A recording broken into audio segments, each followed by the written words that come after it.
ಶಿವ ಮತ್ತು ವಿಜ್ಞಾನ, ಬ್ರಹ್ಮಾಂಡದ ರಹಸ್ಯ. ನಿಮಗೆ ತಿಳಿದಿದೆಯೇ, ಶಿವನು ಕೇವಲ ಒಬ್ಬ ದೇವರಲ್ಲ, ಆದರೆ ಬ್ರಹ್ಮಾಂಡದ ರಹಸ್ಯಗಳನ್ನು ಹೊಂದಿರುವ ಒಂದು ಶಕ್ತಿ. ಅವನ ನೃತ್ಯ, ತ್ರಿಶೂಲ ಮತ್ತು ಮೂರನೇ ಕಣ್ಣುಗಳು ವಿಜ್ಞಾನ ಮತ್ತು ಆಧ್ಯಾತ್ಮಿಕತೆಯ ನಡುವೆ ಒಂದು ಸಂಬಂಧವನ್ನು ಹೊಂದಿವೆ. ಶಿವನ ತ್ರಿಶೂಲವು ಪ್ರಕೃತಿಯ 3 ಮೂಲಭೂತ ಶಕ್ತಿಗಳನ್ನು ಪ್ರತಿನಿಧಿಸುತ್ತದೆ ಎಂದು ನಿಮಗೆ ತಿಳಿದಿದೆಯೇ? ಅಥವಾ ಅವನ ಮೂರನೇ ಕಣ್ಣು ಹೆಚ್ಚಿನ ಆಯಾಮಗಳ ರಹಸ್ಯಗಳನ್ನು ಹೊಂದಿದೆ ಎಂದು? ಇಂದು ನಾವು ಶಿವನ ರಹಸ್ಯಗಳನ್ನು ವಿಜ್ಞಾನದ ಮೂಲಕ ಅರ್ಥಮಾಡಿಕೊಳ್ಳಲು ಪ್ರಯತ್ನಿಸೋಣ.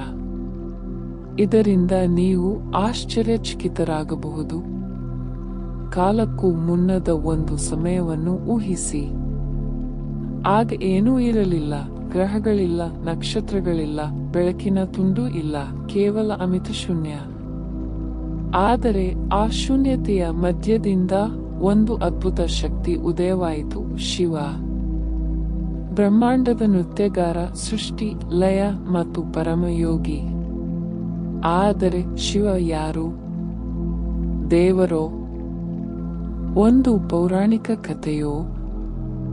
ಅಥವಾ ಮನುಷ್ಯನ ಅರ್ಥದ ಅರಿವಿಗೆ ಮೀರಿದ ಶಕ್ತಿಯೋ? ಇಲ್ಲಿ ನಿಮಗೆ ನಾನು ಹೇಳಲಿರುವ ಸಂಗತಿ ನಿಮ್ಮ ಬದುಕಿನ ಬಗ್ಗೆ ಹೊಸ ದೃಷ್ಟಿಕೋನ ನೀಡಬಹುದು. ಹಾಗಾಗಿ ಕೊನೆಯವರೆಗೂ ನಮ್ಮೊಂದಿಗೆ ಇರಿ. ಶಿವ, ಬ್ರಹ್ಮಾಂಡ ಶಕ್ತಿ. ವಿಜ್ಞಾನವು ಏನು ಹೇಳುತ್ತದೆ ಗೊತ್ತಾ? ಈ ಬ್ರಹ್ಮಾಂಡ ಸಂಪೂರ್ಣವಾಗಿ ಶಕ್ತಿಯಿಂದ ತುಂಬಿದೆ. ಪ್ರತಿಯೊಂದು ಅಣುವು, ಪ್ರತಿಯೊಂದು ಅಂಶವೂ, ನಮ್ಮ ಚಿಂತನೆಗಳನ್ನು ಸಹ, ಎಲ್ಲವೂ ಶಕ್ತಿಯ ಸ್ಪಂದನದ ಭಾಗ. ಆದರೆ ನಮ್ಮ ಪುರಾತನ ಗ್ರಂಥಗಳಲ್ಲಿ ಶಿವನನ್ನು ಶುದ್ಧ ಬ್ರಹ್ಮಾಂಡ ಶಕ್ತಿ ಎಂದೇ ವಿವರಿಸಲಾಗಿದೆ. ಅವನು ರೂಪದಾಚೆ, ಕಾಲದಾಚೆ ಇರುವ ಶಕ್ತಿ. ವಿಜ್ಞಾನಿಗಳು ಹೇಳುತ್ತಾರೆ, ಈ ಬ್ರಹ್ಮಾಂಡವು ನಿರಂತರ ಚಕ್ರದಲ್ಲಿ ಕಾರ್ಯನಿರ್ವಹಿಸುತ್ತದೆ. ಸೃಷ್ಟಿ, ಸ್ಥಿತಿ, ಲಯ, ಪುನಃ ಹುಟ್ಟು. ಅದೇ ಶಿವನ ತಾಂಡವ ನೃತ್ಯ. ಶಿವನ ನಟರಾಜ ರೂಪವು ಬ್ರಹ್ಮಾಂಡದ ನಿರಂತರ ಚಲನೆ ಮತ್ತು ಶಕ್ತಿಯನ್ನು ಪ್ರತಿನಿಧಿಸುತ್ತದೆ. ವಿಜ್ಞಾನದ ಪ್ರಕಾರ ಬ್ರಹ್ಮಾಂಡವು ಸದಾ ಚಲನೆಯಲ್ಲಿದೆ. ನಕ್ಷತ್ರಗಳು, ಗ್ರಹಗಳು ಮತ್ತು ಗ್ಯಾಲಕ್ಸಿಗಳು ನಿರಂತರವಾಗಿ ಚಲಿಸುತ್ತವೆ.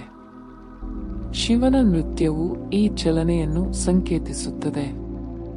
ಅವನ ನೃತ್ಯದಿಂದಲೇ ಸೃಷ್ಟಿ, ಸ್ಥಿತಿ ಮತ್ತು ಸಂಹಾರವಾಗುತ್ತದೆ.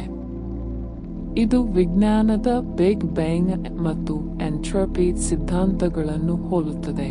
ಪ್ರತಿಯೊಂದು ನಕ್ಷತ್ರವು ಜನಿಸುತ್ತದೆ, ಬೆಳಗುತ್ತದೆ ಮತ್ತು ಒಂದು ದಿನ ಸ್ಫೋಟಗೊಳ್ಳುತ್ತದೆ, ಹೊಸ ಶಕ್ತಿಗೆ ಮಾರ್ಗ ಬಿಡಲು. ಶಿವನ ತೃತೀಯ ನೇತ್ರ ಮತ್ತು ವಿಜ್ಞಾನದಲ್ಲಿ ಅದು ಏನು? ಶಿವನ ತೃತೀಯ ನೇತ್ರ ಎನ್ನುವುದು ಅತ್ಯಂತ ರಹಸ್ಯಮಯವಾದ ಒಂದು ಚಿಹ್ನೆ. ಕಥೆಗಳು ಹೇಳುವುದು, ಶಿವನು ಈ ಕಣ್ಣು ತೆರೆದಾಗ ಸಂಪೂರ್ಣ ಜಗತ್ತೇ ಅಗ್ನಿಯಲ್ಲಿ ಕರಗುತ್ತದೆ. ಆದರೆ ಇದಕ್ಕೆ ವೈಜ್ಞಾನಿಕ ಅರ್ಥವಿದೆಯೇ? ನಮ್ಮ ಮೆದುಳಿನಲ್ಲಿ ಒಂದು ಚಿಕ್ಕ ಗ್ರಂಥಿ ಇದೆ. ಅದನ್ನು ವಿಜ್ಞಾನಿಗಳು ಪೈನಿಯಲ್ ಗ್ರಂಥಿ ಎಂದು ಕರೆಯುತ್ತಾರೆ. ಇದು ಮನುಷ್ಯನ ಆಂತರಿಕ ಜ್ಞಾನ, ಪ್ರಜ್ಞೆ ಮತ್ತು ಆಧ್ಯಾತ್ಮಿಕ ಅರಿವು ಅನ್ನು ಹೊಂದಿರುತ್ತದೆ. ಅನೇಕ ತತ್ವಜ್ಞಾನಿಗಳು ಇದನ್ನು ಈ ಮೂರನೇ ಕಣ್ಣು ಎಂದು ಕರೆಯುತ್ತಾರೆ. ಹೀಗಾದರೆ ಶಿವನ ತೃತೀಯ ನೇತ್ರ ಪೌರಾಣಿಕ ಕಥೆ ಅಲ್ಲ. ಶಿವನ ಮೂರನೇ ಕಣ್ಣು ಅವನ ಜ್ಞಾನ ಮತ್ತು ಶಕ್ತಿಯನ್ನು ಪ್ರತಿನಿಧಿಸುತ್ತದೆ. ವಿಜ್ಞಾನದ ಪ್ರಕಾರ ನಮ್ಮ ಬ್ರಹ್ಮಾಂಡವು 3 ಆಯಾಮಗಳಲ್ಲಿ ಲೆಂಗ್ತ್, ವಿಡ್ತ್, ಹೈಟ್ ಕಾರ್ಯನಿರ್ವಹಿಸುತ್ತದೆ. ಆದರೆ ಸ್ಟ್ರಿಂಗ್ ಸಿದ್ಧಾಂತದ ಪ್ರಕಾರ 10 ಆಯಾಮಗಳು ಇರಬಹುದು. ಶಿವನ ಮೂರನೇ ಕಣ್ಣು ಈ ಹೆಚ್ಚಿನ ಆಯಾಮಗಳನ್ನು ಅರ್ಥಮಾಡಿಕೊಳ್ಳುವ ಸಾಮರ್ಥ್ಯವನ್ನು ಸಂಕೇತಿಸುತ್ತದೆ. ಶಿವ ಮತ್ತು ಕ್ವಾಂಟಮ್ ಭೌತಶಾಸ್ತ್ರ. ಕ್ವಾಂಟಮ್ ಭೌತಶಾಸ್ತ್ರದಲ್ಲಿ ವಿಜ್ಞಾನಿಗಳು ಒಂದು ಅದ್ಭುತ ಸಂಗತಿಯನ್ನು ಕಂಡುಕೊಂಡರು. ನಾವು ವೀಕ್ಷಿಸುವ ಪ್ರಕಾರವೇ ವಾಸ್ತವ್ಯವನ್ನು ಬದಲಾಯಿಸುತ್ತದೆ. ಒಂದು ಸಣ್ಣ ಅಣುವನ್ನು ಗಮನಿಸಿದಾಗ ಅದು ವಿಭಿನ್ನ ರೀತಿಯಲ್ಲಿ ವರ್ತಿಸುತ್ತದೆ. ಅಂದರೆ ಮಾನವನ ಚಿಂತನೆ, ಆಲೋಚನೆ, ಪ್ರಜ್ಞೆ ಬ್ರಹ್ಮಾಂಡವನ್ನು ರೂಪಿಸುತ್ತದೆ. ಈಗ ಶಿವನ ಬಗ್ಗೆ ಯೋಚಿಸಿ. ಅವನನ್ನು ಆದಿಯೋಗಿ ಎಂದು ಕರೆಯುತ್ತಾರೆ. ಅವನು ತನ್ನ ಮನಸ್ಸು, ಶರೀರ ಮತ್ತು ಪ್ರಜ್ಞೆಯನ್ನು ಸಂಪೂರ್ಣವಾಗಿ ನಿಯಂತ್ರಿಸಿದ್ದನು. ಹೀಗಾದರೆ ಶಿವನ ಧ್ಯಾನ ಸ್ಥಿತಿ ಕ್ವಾಂಟಮ್ ಶಕ್ತಿಯ ರಹಸ್ಯವನ್ನು ಅರ್ಥಮಾಡಿಕೊಳ್ಳಲು ಒಂದು ಮಾರ್ಗವೇ? ಸಮುದ್ರಮಥನ ಮತ್ತು ಹಾಳಹಾಳ ವಿಷದ ವೈಜ್ಞಾನಿಕ ಅರ್ಥ. ಸಮುದ್ರಮಥನದ ಕತೆ ಪೌರಾಣಿಕವಾಗಿದ್ದರೂ ಅದರಲ್ಲಿ ವೈಜ್ಞಾನಿಕ ಮತ್ತು ತತ್ವಜ್ಞಾನದ ಅರ್ಥವಿದೆ. ಇದರ ಹಿಂದೆ ಅನೇಕ ರಸಾಯನಶಾಸ್ತ್ರ, ಪರಿಸರಶಾಸ್ತ್ರ ಮತ್ತು ಜೈವಿಕ ವಿಜ್ಞಾನದ ತತ್ವಗಳನ್ನು ನೋಡಬಹುದು.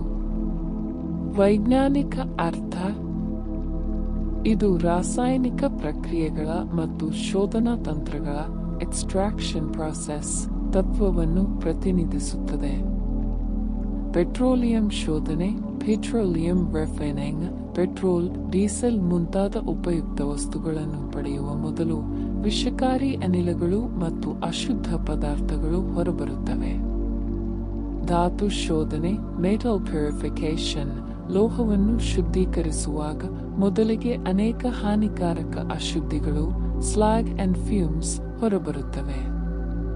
ಔಷಧ ನಿರ್ಮಾಣ, ಫಾರ್ಮಾಸ್ಯೂಟಿಕಲ್ಸ್, ಔಷಧಿಗಳನ್ನು ತಯಾರಿಸುವ ಪ್ರಕ್ರಿಯೆಯಲ್ಲಿ ಕೆಲವು ಹಾನಿಕಾರಕ ರಾಸಾಯನಿಕ ಅಂಶಗಳನ್ನು ಗಾಳಿಯಿಂದ ಅಥವಾ ನೀರಿನಿಂದ ಬೇರ್ಪಡಿಸಲಾಗುತ್ತದೆ. ಶಿವನ ಡಮರು ಮತ್ತು ಶಬ್ದದ ರಹಸ್ಯ. ಶಿವನ ಡಮರು ಧ್ವನಿಯ ಮೂಲವನ್ನು ಪ್ರತಿನಿಧಿಸುತ್ತದೆ. ಹಿಂದೂ ಪುರಾಣಗಳ ಪ್ರಕಾರ ಡಮರುವಿನ ಶಬ್ದದಿಂದಲೇ ಓಂ ಧ್ವನಿ ಹೊರಟಿತು. ಇದು ಬ್ರಹ್ಮಾಂಡದ ಮೂಲ ಧ್ವನಿ. ವಿಜ್ಞಾನದ ಪ್ರಕಾರ ಬಿಗ್ ಬ್ಯಾಂಗ್ ಸಮಯದಲ್ಲಿ ಒಂದು ಶಕ್ತಿಯುತ ಧ್ವನಿ ಹೊರಟಿತು. ಇದು ಬ್ರಹ್ಮಾಂಡದ ಸೃಷ್ಟಿಗೆ ಕಾರಣವಾಯಿತು. ಶಿವನ ಡಮರು ಈ ಶಬ್ದದ ಸಂಕೇತವಾಗಿದೆ. ಇದು ಸೃಷ್ಟಿಯ ಆರಂಭವನ್ನು ಸೂಚಿಸುತ್ತದೆ. ಡಮರುವಿನ ಶಬ್ದವು ನಾದ ಬ್ರಹ್ಮ ಎಂದು ಕರೆಯಲ್ಪಡುತ್ತದೆ. ಇದು ಸೃಷ್ಟಿಯ ಮೂಲ ಶಕ್ತಿಯಾಗಿದೆ. ಶಿವನು ನಾಗವನ್ನು ಧರಿಸುವ ರಹಸ್ಯ. ಶಿವನ ದಿವ್ಯ ರೂಪದಲ್ಲಿ ಹಾಳಹಾಳ ನಾಗ ಆತನ ಕಂಠದ ಸುತ್ತ ತಿರುಗಿಕೊಂಡಿರುತ್ತದೆ. ಆದರೆ ದೇವರು ಏಕೆ ನಾಗವನ್ನು ಧರಿಸುತ್ತಾನೆ? ನಾಗವು ಭಯ, ಮರಣ, ಪುನರ್ಜನ್ಮ ಇವುಗಳ ಸಂಕೇತ. ಶಿವನು ಅದನ್ನು ಧರಿಸುವುದರಿಂದ ಅವನು ಭಯ ಮತ್ತು ಮರಣವನ್ನು ಗೆದ್ದವನು ಎಂಬುದನ್ನು ತೋರಿಸುತ್ತಾನೆ. ಶಿವನು ಕಾಲದ ಮೆಟ್ಟಿಲುಗಳಿಗಿಂತಲೂ ಮೀರಿ ನಿಲ್ಲುವ ಶಕ್ತಿಯು. ಶಿವನ ಅರ್ಧನಾರೀಶ್ವರ ರೂಪ ಮತ್ತು ಏಕತೆ. ಶಿವನ ಅರ್ಧನಾರೀಶ್ವರ ರೂಪವು ಪುರುಷ ಮತ್ತು ಸ್ತ್ರೀ ಶಕ್ತಿಯ ಏಕತೆಯನ್ನು ಪ್ರತಿನಿಧಿಸುತ್ತದೆ. ಇದು ಬ್ರಹ್ಮಾಂಡದಲ್ಲಿ ಪುರುಷ ಮತ್ತು ಪ್ರಕೃತಿ ಶಕ್ತಿಯ ಸಮತೋಲನವನ್ನು ಸೂಚಿಸುತ್ತದೆ. ವಿಜ್ಞಾನದ ಪ್ರಕಾರ ಪ್ರತಿ ಶಕ್ತಿಗೆ ಒಂದು ವಿರುದ್ಧ ಶಕ್ತಿ ಇದೆ. ಇನ್ ಮತ್ತು ಯಾಂಗ್, ಮತ್ತು ಇವೆರಡರ ಸಮತೋಲನವೇ ಬ್ರಹ್ಮಾಂಡವನ್ನು ನಡೆಸುತ್ತದೆ. ಶಿವನ ಜಟೆ ಮತ್ತು ಕಾಲದ ರಹಸ್ಯ. ಶಿವನ ಜಟೆ ಕೂದಲು ಕಾಲದ ಅನಂತತೆಯನ್ನು ಪ್ರತಿನಿಧಿಸುತ್ತದೆ. ಅವನ ಜಟೆಯಲ್ಲಿ ಗಂಗೆ ಹರಿಯುವುದು ಸಮಯದ ಹರಿವನ್ನು ಸೂಚಿಸುತ್ತದೆ. ವಿಜ್ಞಾನದ ಪ್ರಕಾರ ಕಾಲವು ಟೈಮ್ ಒಂದು ಅನಂತ ಮತ್ತು ನಿರಂತರ ಹರಿವನ್ನು ಹೊಂದಿದೆ. ಶಿವನು ಕಾಲದ ಅಧಿಪತಿ. ಅವನು ಕಾಲವನ್ನು ನಿಯಂತ್ರಿಸುವವನು. ಶಿವನ ರುದ್ರರೂಪ ಮತ್ತು ವಿನಾಶದ ಅಗತ್ಯ. ಶಿವನ ರುದ್ರರೂಪವು ವಿನಾಶದ ಅಗತ್ಯವನ್ನು ಸೂಚಿಸುತ್ತದೆ. ವಿನಾಶವಿಲ್ಲದೆ ಸೃಷ್ಟಿ ಸಾಧ್ಯವಿಲ್ಲ. ವಿಜ್ಞಾನದ ಪ್ರಕಾರ ಬ್ರಹ್ಮಾಂಡದಲ್ಲಿ ನಿರಂತರವಾಗಿ ನಕ್ಷತ್ರಗಳು ಸಾಯುತ್ತವೆ ಮತ್ತು ಹೊಸ ನಕ್ಷತ್ರಗಳು ಜನ್ಮ ತಾಳುತ್ತವೆ. ಶಿವನ ರುದ್ರರೂಪವು ಈ ವಿನಾಶ ಮತ್ತು ಪುನರುಜ್ಜೀವನದ ಚಕ್ರವನ್ನು ಪ್ರತಿನಿಧಿಸುತ್ತದೆ. ಶಿವ ವಿಜ್ಞಾನವೇ ಅಥವಾ ಅದಕ್ಕಿಂತ ಮೇಲ್ದಿಯೇ? ಶಿವನು ಕೇವಲ ಒಬ್ಬ ದೇವರಲ್ಲ, ಆದರೆ ಬ್ರಹ್ಮಾಂಡದ ಎಲ್ಲ ರಹಸ್ಯಗಳನ್ನು ಅರ್ಥ ಮಾಡಿಕೊಳ್ಳುವ ಒಂದು ಮಾರ್ಗ. ಅವನ ನೃತ್ಯ, ತ್ರಿಶೂಲ, ಮೂರನೇ ಕಣ್ಣು, ಡಮರು ಮತ್ತು ಶಿವಲಿಂಗವು ವಿಜ್ಞಾನ ಮತ್ತು ಆಧ್ಯಾತ್ಮಿಕತೆಯ ನಡುವೆ ಒಂದು ಸಂಬಂಧವನ್ನು ಸ್ಥಾಪಿಸುತ್ತವೆ. ಶಿವನನ್ನು ಅರ್ಥಮಾಡಿಕೊಳ್ಳುವುದು ಬ್ರಹ್ಮಾಂಡವನ್ನು ಅರ್ಥಮಾಡಿಕೊಳ್ಳುವುದಕ್ಕೆ ಸಮಾನವಾಗಿದೆ. ಶಿವ ಪೌರಾಣಿಕನೋ ಅಥವಾ ಅವನು ಬ್ರಹ್ಮಾಂಡದ ಮೂಲ ಸತ್ಯವೋ? ನೀವು ಈ ವಿಷಯದ ಬಗ್ಗೆ ಏನು ಯೋಚಿಸುತ್ತೀರಿ? ಕಾಮೆಂಟ್ಸ್ನಲ್ಲಿ ನಿಮ್ಮ ಅಭಿಪ್ರಾಯಗಳನ್ನು ಹಂಚಿಕೊಳ್ಳಿ ಮತ್ತು ಈ ವಿಡಿಯೋವನ್ನು ನಿಮ್ಮ ಸ್ನೇಹಿತರೊಂದಿಗೆ ಹಂಚಿಕೊಳ್ಳಿ. ಧನ್ಯವಾದಗಳು.